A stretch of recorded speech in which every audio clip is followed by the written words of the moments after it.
오늘은 어제에 이어서 사도행전 13장에서 18장과 데살로니가 전후서를 보려고 합니다. 사도행전 구약 208쪽입니다. 네. 사도행전의 전체 그림에 대해서는 어제 목사님께서 말씀해 주셨기 때문에 잠시만 언급하고 13장부터 시작하겠습니다. 오늘 제가 말이 좀 빠르더라도 이해해 주시기 바랍니다. 집에서 쉽게 보실 수 있도록 말씀에 충실하게 읽을 거니까요. 눈으로 마음으로 잘 따라오시면 되겠습니다. 네, 사도행전 전체에서 그 주제를 요약한 구절이 있다면 무엇이라고 할 수 있을까요? 1장 8절이죠. 네, 여러분이 많이 아시는 말씀입니다. 오직 성령이 너희에게 임하시면 너희가 권능을 받고 온 유대와 사마리아와 땅끝까지 이르러 내 증인이 되리라. 이 말씀은 성령을 통해 복음이 퍼져나가는 역사, 사도행전의 지리적 확장에 따른 구조를 보여주는 말씀입니다.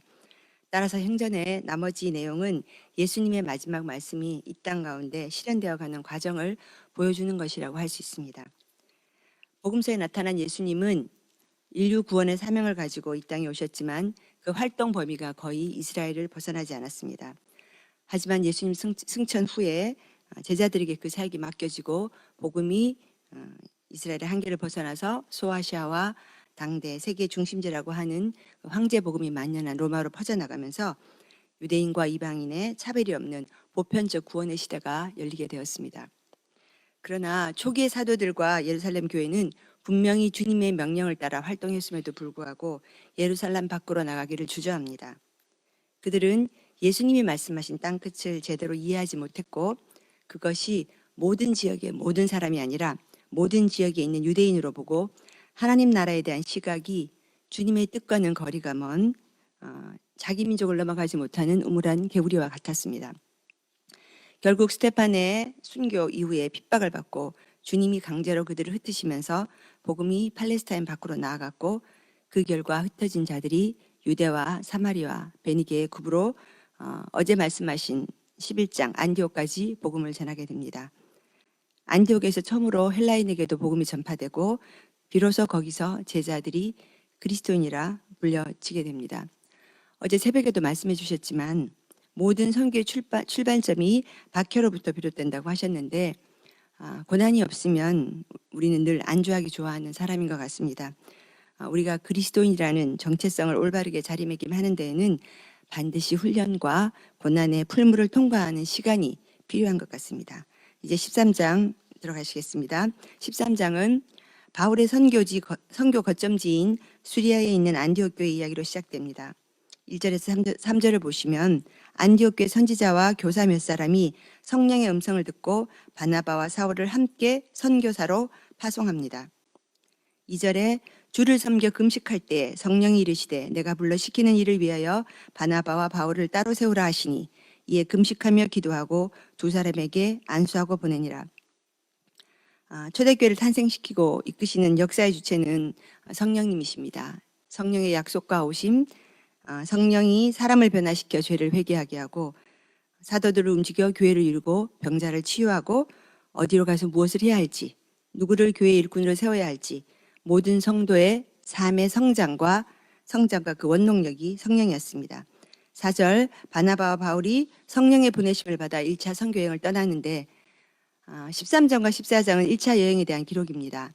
안디옥에서 출발해서 먼저 바나바의 고향 구브로를 시작으로 갈라디아 지방에 있는 도시들 비시디아, 안디옥, 이고니온, 루스드라, 더베 등을 중심으로 전도하고 교회를 세웠고 어제 저희가 본 것처럼 바울은 이 교회들을 위하여 갈라디아서를 썼습니다. 바울은 우리가 흔히 이방인을 위한 사도라고 알고 있는데요. 그러나 바울은 선교지 어디를 가도 먼저 유대인의 회당에 들어가 복음의 접촉점을 찾았고 그들이 거절하면 비로소 이방인에게로 나아갔습니다. 당시 로마의 어느 지역을 가든 흩어진 유대인들이 이방인들과 함께 살고 있었기 때문에 유대인과 이방인을 따로 구별해서 복음을 전하기는 어려웠으리라고 생각됩니다. 따라서 바울의 여러 차례 전도 과정에서 이방인뿐만 아니라 많은 유대인들이 주께로 돌아와 믿음을 가지게 되었습니다. 13장 6절 바울에게 앞서 베드로가 했던 것과 같은 성령의 역사가 일어납니다. 구브로의 바보라는 곳에서 유대인 거짓 마술사가 나타나 총독 서기오 바울이 말씀을 드리려고 할 때에 방해하고 힘써 대적하는 사건이 있었습니다. 이때 바울이 성령에 충만하여 그에게 심판을 선포하면서 그는 한동안 맹인이 되어버립니다. 저희가 어제 본 5장에서도 아나니아와 삽비라가 주의 영을 시험하며 교회를 어지럽힐 때 하나님께서 베드로를 통해 심판하시는 사건이 있었죠. 베드로와 바울은 유사한 점이 많았습니다. 그 기적들을 보면요, 날 때부터 못 걷는 사람을 고치고, 또 베드로는 그림자만 덮여도 바울은 손수건만 얹어도 사람이 낫고, 마술사와 대결하고, 다비다와 유두고 같이 죽은 자를 살리고, 감옥에 갇혔다가 기적적으로 풀려나고, 이렇게 하나님께서 복음을 전하는 두 사도에게 기적을 행하게 하사 복음 전파에 그 힘을 더하십니다. 이런 제자들의 행적은 예수님이 말씀하셨던 것처럼 요한복음 나를 믿는 자는 내가 하는 일을 그도 할 것이요 또한 그보다 큰 일도 하리니 이는 내가 아버지께로 돌아감이라. 14장 2절 말씀을 생각나게 합니다. 이렇게 성령께서 제자들을 통해 하시는 일은 수많은 사람을 아버지께로 돌아오게 하는 일이었습니다. 12절에 이런 기적을 보고 서기오 바울은 주의 가르치심을 놀랍게 여기며 하나님을 믿게 됩니다. 이후에 바울이 비시디아 안독으로 가는데 이곳은 수리아 안디옥, 터키 그것과는 다른 터키 지역입니다. 바울이 안식일에 들어가 회당에 앉으니 회당장이 바울을 보고 백성에게 무슨 권할만이 있느냐 이렇게 물어봅니다. 바울은 이때 3장에 나오는 베드로의 설교와 또 7장의 스데반의 설교와 유사하면서도 또 다른 제법 긴 설교를 하게 됩니다. 16절을 보겠습니다. 이스라엘 사람들과 및 하나님을 경외하는 사람들아. 여기서 41절까지 설교를 하는데요. 여기 이스라엘의 역사와 구약이 말한 바 다윗에게 약속하신 구원의 주 메시아가 바로 예수님이며 요한이 앞서 예배했던 그분은 죽었다가 살아나셨고 그 부활의 예수를 믿음으로 모세의 율법도 의롭게 하지 못하지만 예수를 믿는 자는 죄 사함을 얻고 의롭게 된다는 사실을 형제들아 너희가 알아야 한다라고 담대하게 선포합니다. 그리고 복음으로의 초대와 함께 경고의 메시지를 함께 전하고 있습니다. 40절 너희가 이 복음을 멸시하여 선지자 하박국의 말씀이 임하지 않도록 삼가라고 경고의 말을 선포합니다. 일러스되 보라 멸시하는 사람들아 너희는 놀라고 멸망하라. 내가 너희 때를 당하여 한 일을 행할 것이니 사람이 너희에게 일러줄지라도 도무지 믿지 못할 일이니라. 이 말씀대로 바울의 설교에 대한 반응은 두 가지입니다. 42절 다음 안식일에도 또 이 말씀을 해달라 따르는 긍정적 반응이 있고 반대로 시기가 가득한 적대자들은 예수님을 시기하고 고향에서 쫓아냈던 그 유대인들처럼 동일하게 바울을 비방하며 쫓아내고 적대적으로 반응합니다. 이런 반응에 대한 선교사들의 처신은 51절에 나와 있습니다. 발에 티끌을 떨어버리고 다른 곳으로 떠나는데 이것은 누가복음 9장 5절에 누구든지 너희를 영접하지 아니하거든 그 성에서 떠날 때에 너희 발에서 먼지를 떨어버려 그들에게 증거를 삼으라는 예수님의 지침을 따른 겁니다. 46절 바울과 바나바가 담대히 말하여 이르되 하나님의 말씀을 마땅히 먼저 너희에게 전할 것이로되 너희가 그것을 버리고 영생을 얻기에 합당하지 않은 자로 자처하기로 우리가 이방인에게로 향하노라. 이방인에게로 발길을 향한다고 선언하는 내용은 사도행전 13장 46절과 18장 6절, 18장 28절 이렇게 사도행전에서 모두 3번이 나옵니다. 하지만 이후에도 바울은 유대인에게 복음 전하기를 포기하지 않았습니다. 사도들이 이렇게 핍박을 받았으나 주의 말씀은 매이지 않고 사방으로 퍼져서 48절 이방인들을 듣고 기뻐하여 하나님의 말씀을 찬송하며 영생을 주시기로 작정된 자는 다 믿더라. 주의 말씀이 그 지방에 두루 퍼지니라. 그리고 복음을 전한 제자들은 핍박을 받아도 기쁨과 성령이 충만했습니다.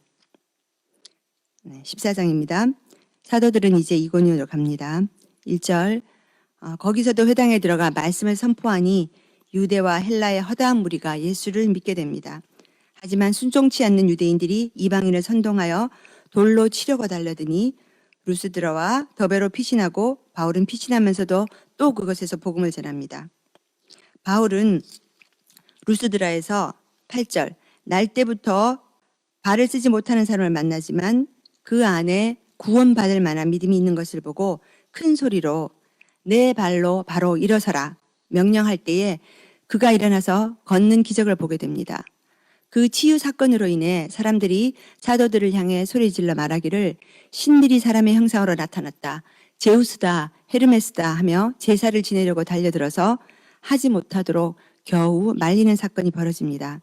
저희가 14절부터 같이 읽겠습니다. 17절까지 말씀 함께 읽겠습니다. 두 사도 바나바와 바울이 듣고 옷을 찢고 무리 가운데 뛰어들어가서 소리질러 이르되 여러분이여 어찌하여 이러한 일을 하느냐 우리도 여러분과 같은 성정을 가진 사람이라 여러분에게 복음을 전하는 것은 이런 헛된 일을 버리고 천지와 바다와 그 가운데 만물을 지으시고 살아계신 하나님께 돌아오게 함이라.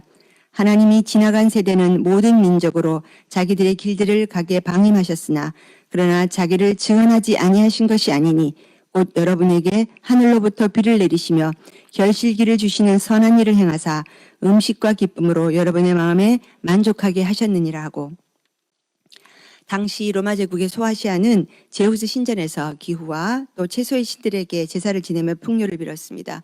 바울은 오늘 이 선포를 통해서 제우스가 비를 주고 결실을 주는 신이 아니라 하나님이 진실로 참된 신임을 증거하고 있는 것입니다.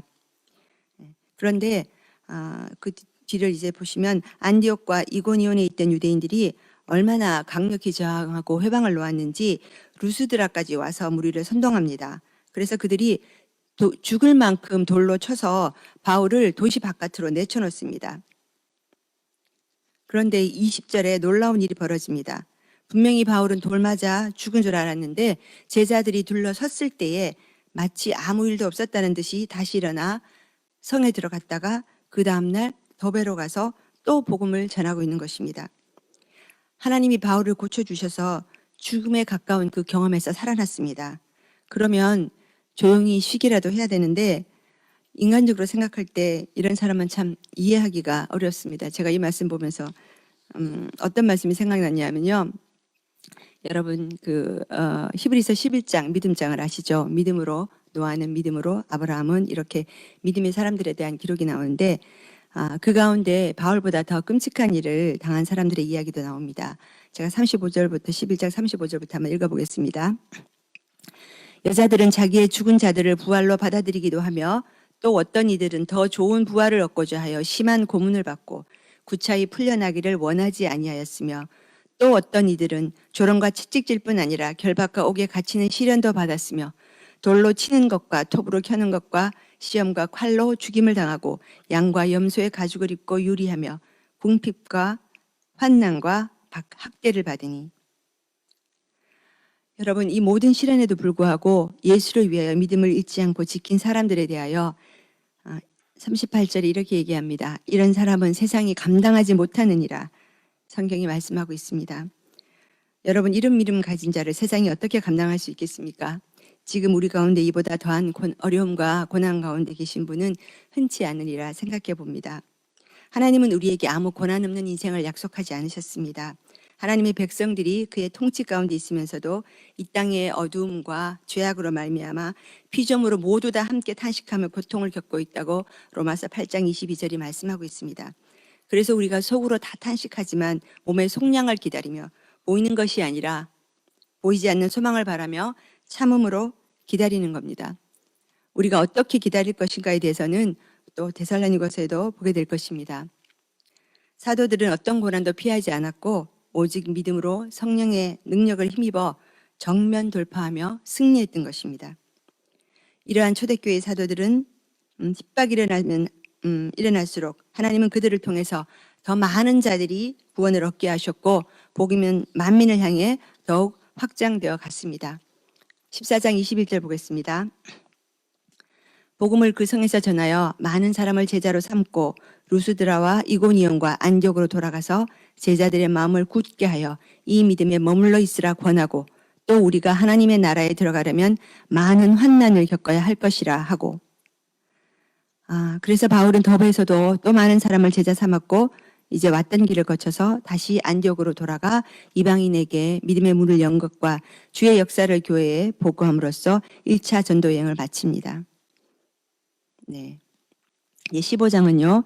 1차와 2차 선교 여행 사이에 사도들과 장로들이 모여 교회 최초로 예루살렘에서 총회를 열게 된 내용입니다. 안건은 교회 안에 이방인들이 많이 들어오니 과연 이방인을 하나님 백성으로 받아들여야 하나, 그리고 받아들인다면 유대인처럼 할례와 율법을 지켜야 하나님 백성으로 인정해 줄 것인가. 즉 하나님 백성의 조건됨에 대한 많은 토론이 있었습니다. 이때 7절 베드로는 바울과 고넬료 가정의 회심을 통해서 만민을 구원하시려는 하나님의 의도를 깨달았다고 말씀합니다. 13절 주의 형제 야고보가 이방인의 구원에 어떤 장애물도 없어야 한다고 아모스 9장 11절에서 12절 말씀을 이용해서 변론합니다. 그래서 마침내 이방 기독교인과 유대 기독교인 사이에 구원에 있어서 아무런 차별이 없음을 공포하게 됩니다. 다만 구원에 있어서 할례와 모세 율법은 필요 없지만 이방인과 유대인의 꺼리낌 없는 교제와 연합을 위해서 최소한의 규정이 필요하다는 사실에 동의하고 20절 다만 우상의 더러운 것과 음행과 목매어 죽인 것과 피를 멀리하라고 편지하는 것이 옳으니, 이렇게 회의의 결의 내용을 편지로 써서 이 논쟁이 시작된 안디옥 교회에 통보했을 때 갈등으로 어지러웠던 안디옥 교회가 평안과 기쁨을 되찾았다고 말씀하고 있습니다. 그리고 사도들은 가는 곳마다 이 사도와 장로들이 작정한 이 규례를 지키게 하므로 교회는 믿음에 더 굳건해지고 그 수가 날마다 더하게 되었습니다. 이 예루살렘 회의는 초대교회의 중요한 터닝 포인트가 되는 기점인데요. 이런 모든 과정 가운데 성령의 개입하심이 있었고, 또 이후 기독교 역사상 중요한 회의 때마다 주님은 교회를 주님의 뜻대로 인도하셨다고 믿습니다.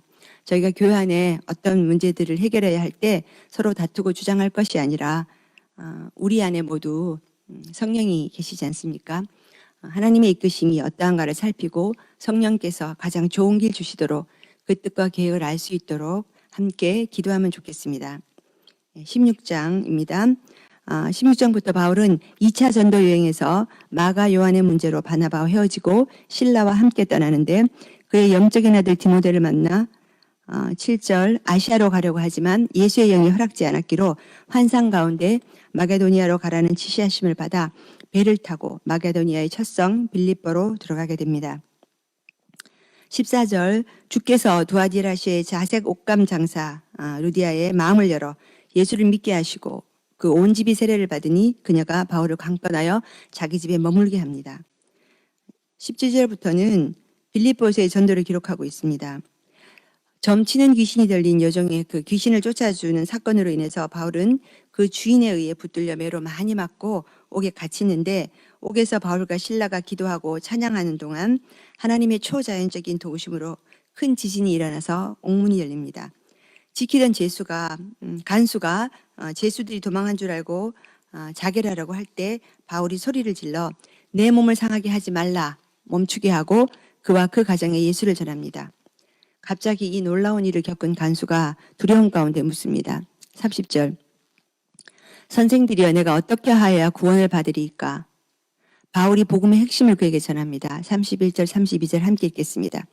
이르되 주 예수를 믿으라. 그리하면 너와 내 집이 구원을 받으리라 하고 주의 말씀을 그 사람과 그 집에 있는 모든 사람에게 전하니라.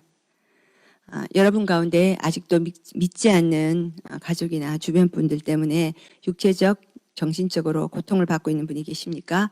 이 말씀으로 기도하며 할 때 주님이 속히 이루시도록 복을 빕니다.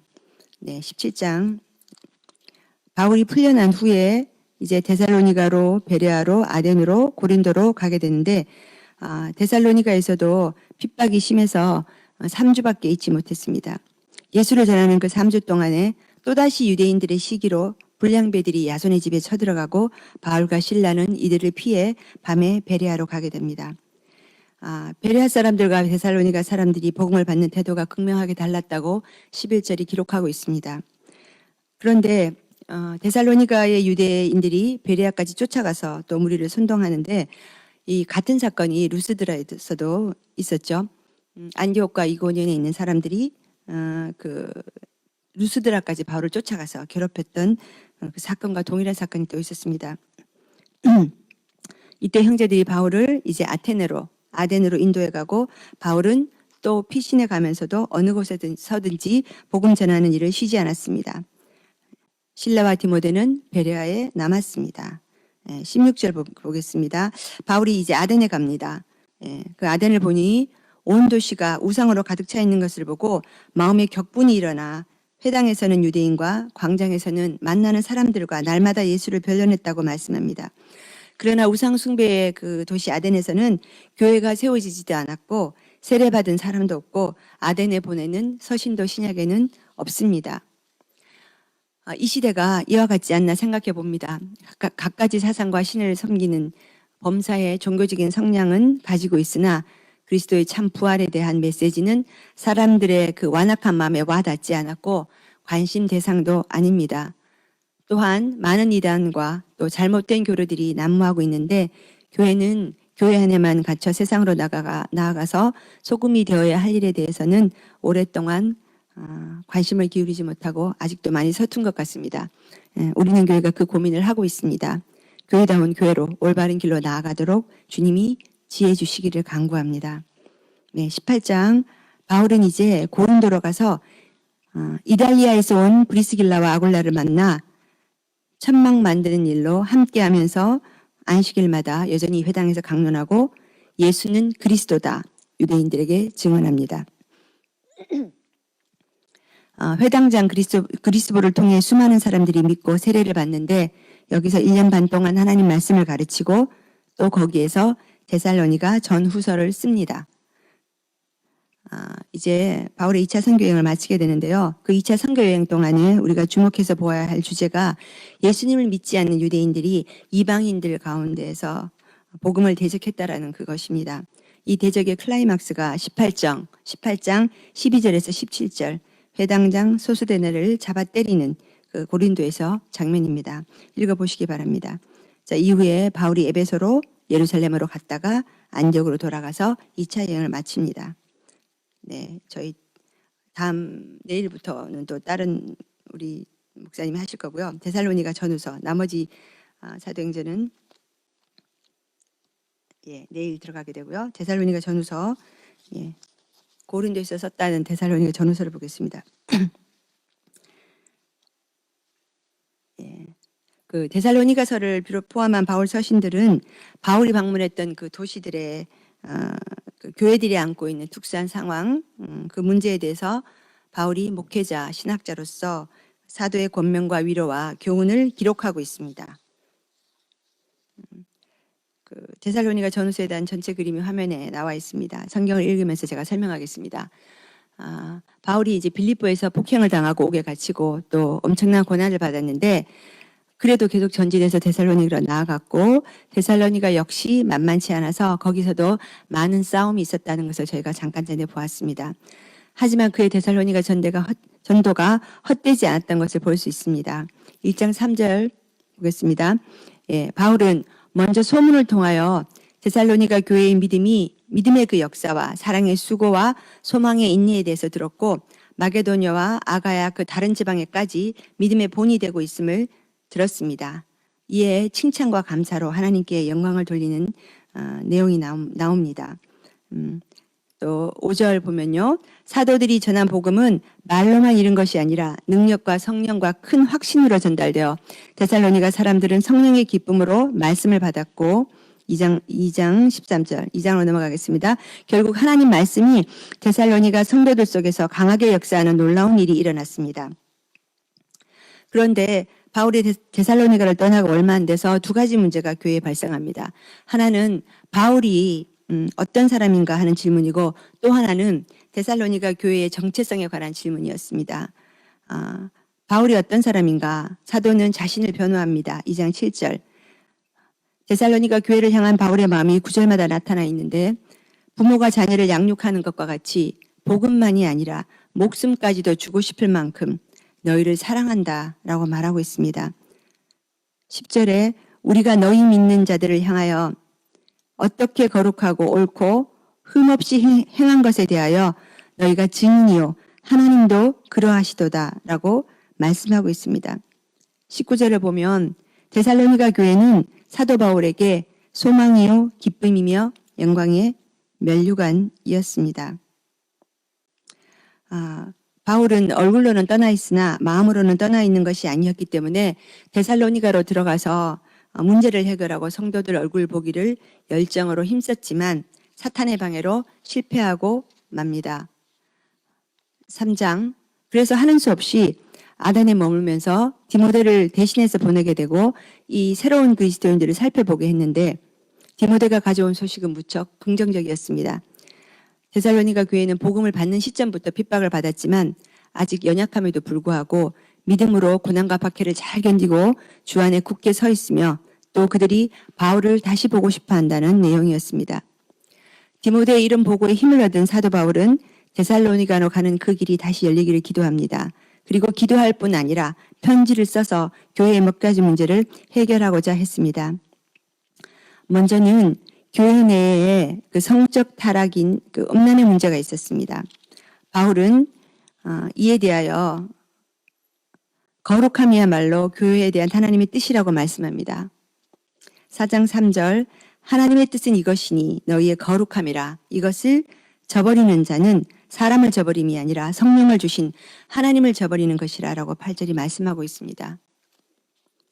또 다른 단락 가운데요. 형제사랑의 9절 형제사랑에 관해서는 너희가 잘하고 있으니 더욱 행하라 라고 칭찬하고 격려합니다. 다음에 13절 보면요. 자는 자들에 관하여 바울은 데살로니가 일부 교인들이 그리스도의 재림 전에 죽은 성도들의 그 영원한 장래에 대해서 고민하고 있음을 알았습니다. 그래서 죽은 자나 또 산자의 부활과 재림에 대한 확신을 주게 됩니다. 17절 그 후에 우리 살아남은 자도 그들과 함께 구름 속으로 끌어올려 공중에서 주를 영접하게 하시리니 그리하여 우리가 항상 주와 함께 있으리라. 그러므로 요동하지 말고 이러한 말로 서로 위로하라고 권면합니다. 네, 5장에서 바울은 재림의 그때와 시기에 관해서 말하고 있는데요. 데살로니가 전서 4장, 5장과 데살로니가 후서는 주의 재림의 때에 관한 그 분명한 가이드를 주고 있다고 할 수 있습니다. 5장 4절을 보면 형제들아 너희는 어둠에 있지 아니하며 그날이 도둑같이 너희에게 임하지 못하리니 주의 날은 도둑같이 올 것이고 피할 수 없는 일이지만 성도들에게는 그렇게 갑자기 찾아오지 않을 것이라고 말합니다. 왜냐하면 우리가 어둠 가운데 있지 않고 빛에 속한 사람이기 때문에 너희는 다 빛의 아들이요 낮의 아들이라. 우리가 밤이나 어둠에 속하지 아니하나니 그러므로 우리는 다른 이들과 같이 자지 말고 오직 깨어 정신을 차릴지라. 자는 자들은 밤에 자고 취하는 자들은 밤에 취하되 우리는 낮에 속하였으니 정신을 차리고 믿음과 사랑에 호심경을 붙이고 구원의 소망의 투구를 쓰자. 하나님이 우리를 세우시면 노하심에 이르게 하심이 아니요 오직 우리 주 예수 그리스도로 말미암아 구원을 받게 하심이라. 예수께서 우리를 위하여 죽으사 우리로 하여금 깨어 있든지 자든지 자기와 함께 살게 하려 하셨느니라. 자지 말고 깨어서 정신을 차리라. 바울이 이렇게 기록하여 편지를 보냈음에도 불구하고 얼마 되지 않아 데살로니가 교회는 재림에 대한 오해와 소란이 일어나서 환난과 이단과 나태의 문제로 실족할 지경에 이르게 됩니다.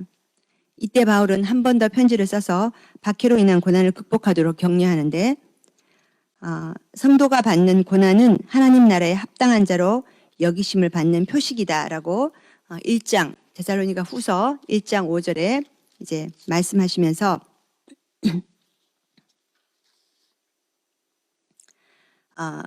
1장 5절입니다. 이는 공의로운 심판의 표요 너희로 하여금 하나님 나라에 합당한 자로 여김을 받게 함이니 그 나라를 위하여 너희가 또한 고난을 받느니라. 너희로 환난을 받게 하는 자들에게는 환난으로 갚으시고 환난을 받는 너희에게는 우리와 함께 안식으로 갚으시는 것이 하나님의 공이시니. 네, 하나님 말씀이 그러합니다. 2장을 보시면요.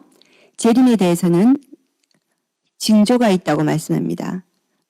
주의 날이 이르렀다는 예언이 등장해서 거짓 소문을 만들어냈습니다.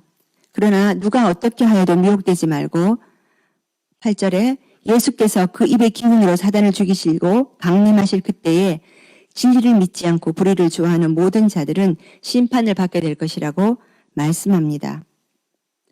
이런 혼란한 상황에 주의 날이 올 거라고 믿고 일은 하지 않고 일만 만드는 사람들이 있었는데 3장 6절 형제들아 그들에게서 떠나 사도들의 가르침에 따른 전통을 지키고 조용히 자기 일을 하되 선을 행하며 낙심하지 말고 이렇게 권면하면서 축복의 말씀으로 편지를 마칩니다.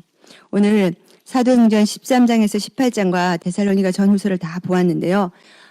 사도행전을 읽다 보면 정말 마음이 뜨거워지기도 하고 또 마음이 찔리기도 하고 정말 역동적입니다. 그리고 오늘 데살로니가 편지 보면서 여러분은 이런 편지 받으면 마음이 어떠실 것 같으신가요? 네, 집에 가서 한번 찬찬히 읽어보십시오. 바울의 편지를 읽으면 정말 힘이 납니다. 그리고 때로는 정신이 번쩍 들기도 합니다. 영적인 아버지로 데살로니가 교회를 진실로 사랑했던 그 바울의 마음을 알 수 있고 주님이 바울을 통해 우리에게 주시는 그 바로 사랑의 편지가 아니겠습니까? 읽다가 보면 나도 누군가에게 이런 편지가 되어주고 싶다 이런 생각이 들고 또 참 내가 많이 부족하구나라는 그런 생각을 하면서 절로 기도하게 되어집니다. 마지막으로 우리 바울사도의 권면의 말씀 데살로니가 전서 5장 14절에서 24절 말씀을 저희가 함께 읽겠습니다. 5장입니다. 14절 시작. 또 형제들아 너희를 권면하노니 게으른 자들을 권계하며 마음이 약한 자들을 격려하고 힘이 없는 자들을 붙들어주며 모든 사람에게 오래 참으라. 삼가 누가 누구에게든지 악으로 악을 갚지 말게 하고 서로 대하든지 모든 사람을 대하든지 항상 선을 따르라. 항상 기뻐하라. 쉬지 말고 기도하라. 범사에 감사하라. 이것이 그리스도 예수 안에서 너희를 향하신 하나님의 뜻이니라. 성령을 소멸하지 말며 예언을 멸시하지 말고 범사에 하려 좋은 것을 취하고 악은 어떤 모양이라도 버리라. 평강의 하나님이 친히 너희를 또 너희의 온 영과 혼과 몸이 우리 주 예수 그리스도께서 강림하실 때에 흠없게 보존되기를 원하노라. 너희를 부르시는 이는 믿으시니 그가 또한 이루시리라. 아멘. 네, 이제 두 가지 기도 제목으로 함께 기도하면 좋겠습니다.